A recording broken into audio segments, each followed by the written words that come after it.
बनवणार आहोत उपवासाची साबुदाणा खीर। त्यासाठी लागणारे साहित्य काही जास्त नाही, मोजकच साहित्य आहे।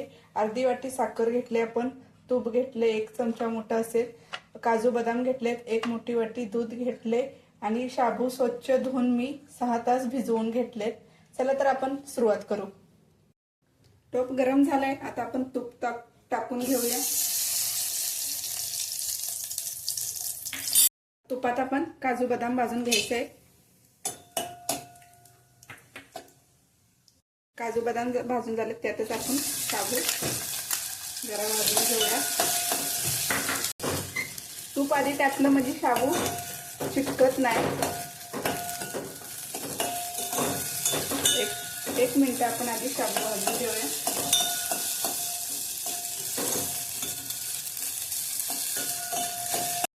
आता तुपात चांगलं शाबू भाजून झाले, आता आपण दूध घालणार।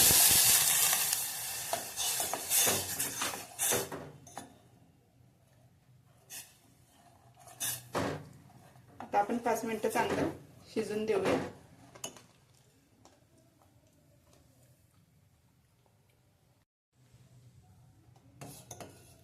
शाबू आपला छान असा शिजला आहे। आता ह्यात आपण अर्धी वाटी साखर टाकून परत 1 मिनिट आपण शिजून द्यायचं आहे। झटपट अशी कमी साहित्यात होणारी साबुदाणा खीर आपली शिजले, 5 मिनिटं शिजून झाले। आता जाडसर अशी छान अशी मिळून आले, झटपट अशी होणारी साबुदाणा खीर। ह्यात आपण तुम्ही वेलची पावडर पाहिजे तर टाकू शकता, मी नाही टाकत।